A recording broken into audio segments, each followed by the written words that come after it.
It's Paul Bamberg with the introductory video for Class 6 of Math 117. You should watch this before you come to class on September 20th. There's a way of doing convergence that doesn't make any use of infamous epsilons and deltas, and that in some ways is more convenient when we're doing probability theory, because it relies only on the concepts of greater than or less than, and these concepts work for sets as well as for real numbers. You can say that a proper subset of some set A is less than the set A itself, and you can even invent increasing sequences of sets that keep getting bigger and bigger, and decreasing sequences that keep getting smaller and smaller, and these will turn out to correspond nicely to increasing and decreasing sequences of probabilities, which are real numbers.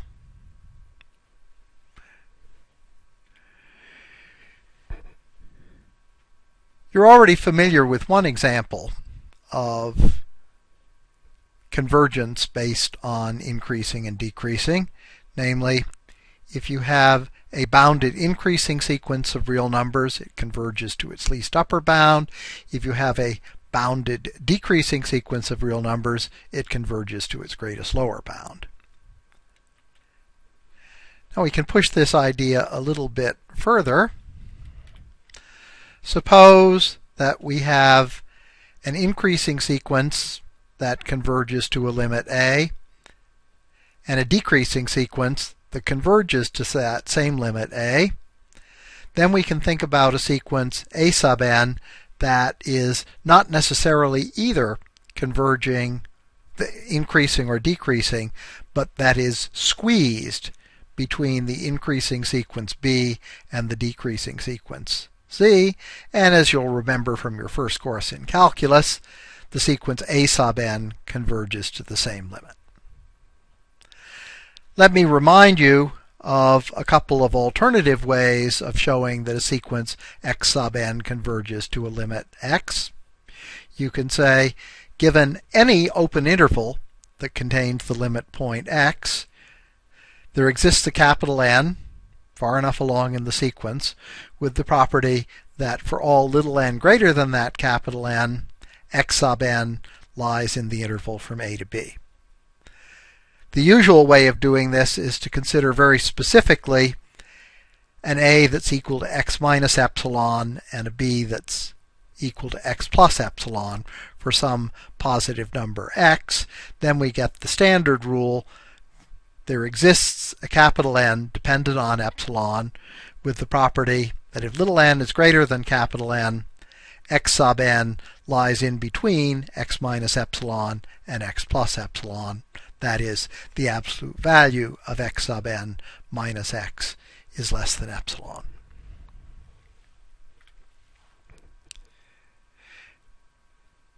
Now let's see if we can do continuity of functions without explicit mention of epsilons. We've got a function that maps some subset A of the real numbers to the real numbers, and we can say that it's continuous at some point x in the domain A if, given any sequence x sub n that converges to x, the sequence of function values f of x sub n converges to f of x. Here's an alternative way of stating this that is sometimes useful when we're doing probability theory. A function f from the reals to the reals is continuous if and only if, given any open interval from A to B, the inverse image that gets mapped into this open interval is a countable union of open intervals. If you combine that alternative criterion with what we've learned about measurable functions, then you can conclude that any continuous function f is Borel measurable. We know a lot about measurability of functions whose image is finite or countable. This is a nice result that works if the image is uncountable, an uncountable subset of the real numbers. You just need a continuous function.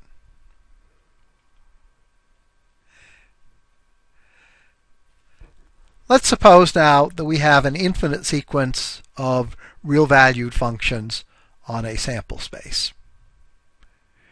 We can say that this sequence, capital X sub n, converges pointwise to a limit capital X if, for any point omega in the sample space, the sequence x sub n of omega, that's a sequence of real numbers, converges to the limit x of omega. In a rather messy proof on page 71, Deneen proves that if all the x sub n's are measurable, then capital X is also measurable.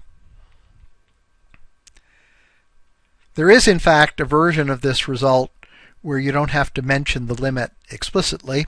It exploits the fact that any bounded increasing sequence of real numbers has a limit, namely the least upper bound, and it follows from the results above that if you have an increasing sequence of measurable functions that is bounded pointwise, that is, for each omega there's a bound on the values, then this necessarily converges pointwise, and what it converges pointwise to is also a measurable function.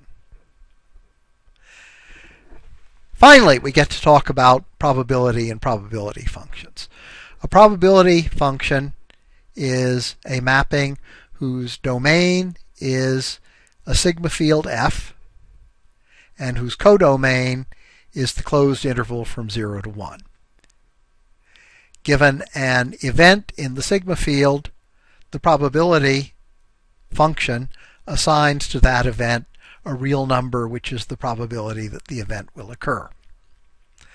This probability function has to satisfy three axioms. First, probability can never be negative and can never exceed 1. Second, the probability of the entire sample space, that is, the probability that something will happen, has to equal 1. And third, if you have a countable set of pairwise disjoint events, the probability of the possibly infinite union of those events is equal to the sum of those probabilities. This third axiom was only invented in the 20th century, and the great breakthrough was the recognition that you can only invoke this axiom for a countable set of disjoint events. If you try to extend it to uncountable sets, you get into contradictions that are impossible to deal with. Now, an event and its complement are certainly disjoint. If an event happens, its complement doesn't happen, and vice versa. And furthermore, the union of these two events is the entire sample space. Either A happens or it doesn't happen. The axioms immediately tell us that the probabilities for A and A complement have to sum up to 1, and we can conclude that the probability of the complement of an event is 1 minus the probability of that event. Now let's try to combine this with our notion of increasing sequences. We can think about an increasing sequence of sets. A1 is a subset of A2, A2 is a subset of A3, and so on. If we have an increasing sequence of real numbers, the limit is the smallest real number that's at least as large as any member of the sequence. And in this case, where we have an increasing sequence of sets, we can define the limit to be the smallest set that has every member of the sequence as a subset. What is A? It's simply the union of all the sets in the sequence. Now we want to apply the third axiom of probability to this setup. But in order to do that, we require disjoint sets. This is easy enough to do. We will create first a set B1 that's equal to A1. Then we'll create a set B2 that is A2 take away A1, so that A2 is A1 union with B2. Similarly, we create B3 as the difference of A3 and A2, and so on. And the resulting sets B sub n are pairwise disjoint. You might want to draw for yourself a diagram which will help in making this obvious. And furthermore, the union of all these sets, B sub n, is this limit A. As I already mentioned, you can get back A sub 2 by taking the disjoint union of A1 and B2, and it follows from the third axiom for probability that the probability of event A2 is the probability of A1 plus the probability of B2. More generally, A sub n plus 1 is the union of A sub n with the little extra bit B sub n plus 1 that you got when you removed an from an plus 1. It follows that the probability of event an plus 1 is the probability of an plus the probability of bn plus 1. And now we can apply the third axiom of probability because these B sub I are pairwise disjoint sets. A is the union of all of them, and so the probability of A is the sum of the probabilities of the individual BIs. But what's that? That's the limit of the sum of the probability of the first n of the BIs. But that's the probability of the event A sub n. So forget about the B's. What we found is the probability of the limit event A is the limit of the probability of the individual events. Or, to put it in words, the probability function is a continuous function on the sigma field of events. It takes a sequence of events that converges to A and produces a sequence of function values that converges to P of A. Now let me point out the trouble you get into if you try to deal with uncountable unions and uncountable sets. Suppose you say, let's pick some random real number in the interval from 0 to 1, with all numbers being equally likely.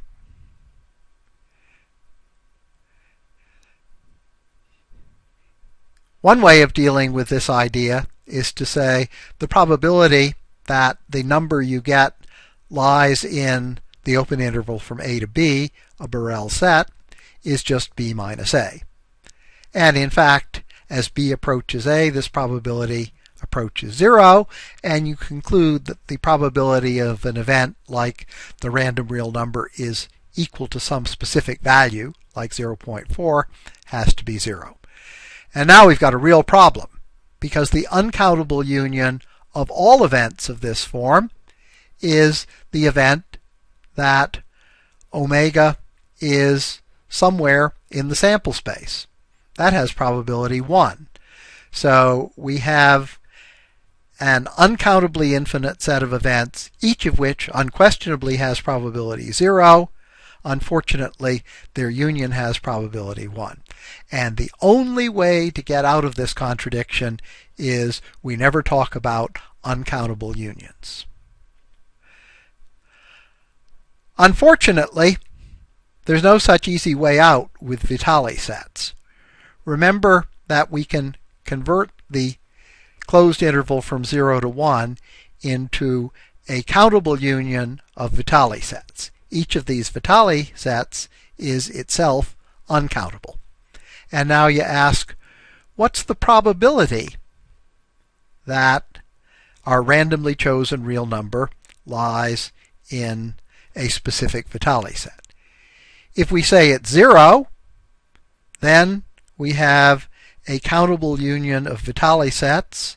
The probability for each of them is 0, but the countability of the union is 1.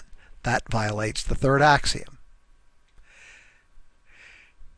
The only way we can get out of this is to say the Vitali set is not a Borel set, and the event, the randomly chosen real numbers in this Vitali set, is not in the sigma field, and we only assign probabilities to events that are in the sigma field. This is really the reason that we can't just go ahead and use the power set of the real numbers as our sigma field.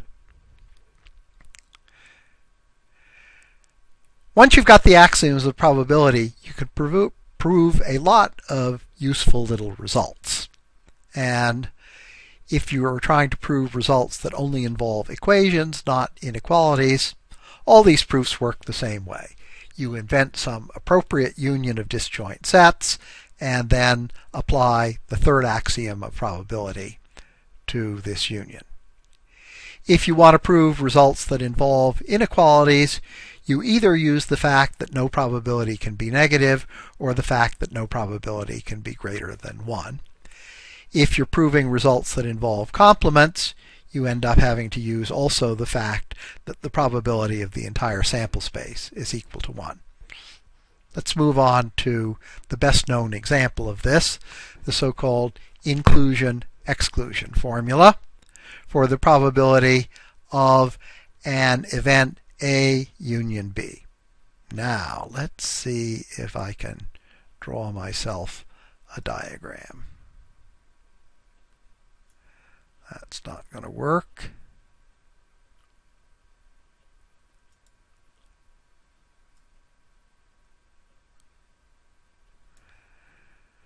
Let me pause the video. Okay, I'm back in business. The small rectangle is set A, the large rectangle is set B, and the union of A and B goes like that.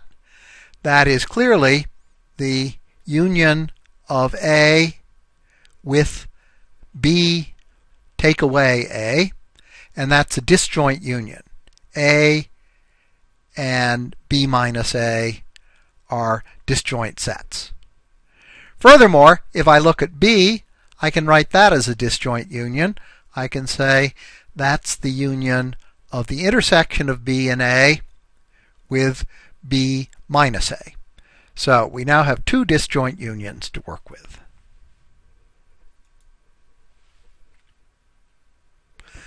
There went my diagram, but I proved the result. Okay, from the third axiom, we can take this disjoint union of sets and turn it into the probability formula that the probability of the union of A and B is the probability of A plus the probability of B minus A.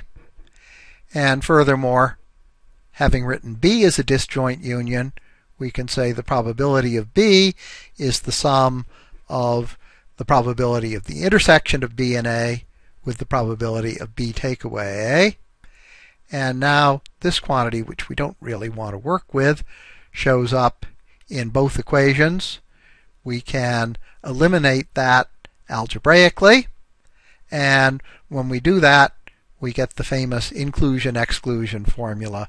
From these two equations, it follows by easy algebra that the probability of the union of A and B is the probability of A plus the probability of B minus the probability of the intersection. If we want to go further with this and make an inequality out of it, we can say that the left-hand side cannot possibly be negative, and therefore the probability of the union of two events is less than or equal to the product of the sum of their probabilities. Another way to get an inequality is to say that the probability of the union of A and B cannot exceed 1, and from that we can conclude that the probability of the intersection of A and B is always at least as great as the sum of their individual probabilities minus 1.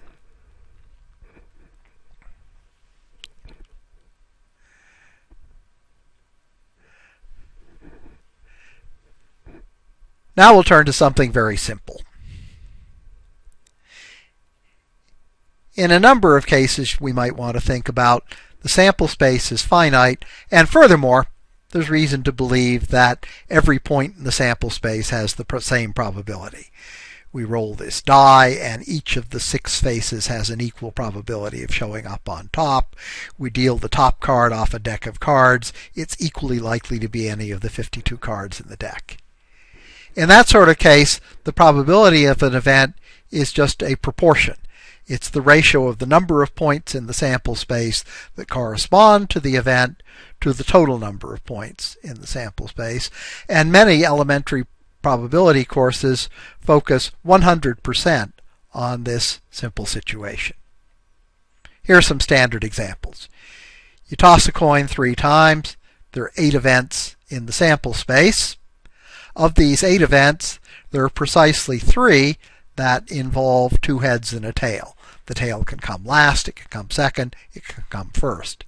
Therefore, the event precisely 2 heads occur has probability 3/8. Or, you roll 2 fair dice. There are 36 events in the sample space. Of these 36 events, there are precisely 4 that correspond to a total roll of 5. 1 and 4, 2 and 3, 3 and 2, 4 and 1. Conclusion, the probability that the total roll is 5 is 4/36, or 1/9.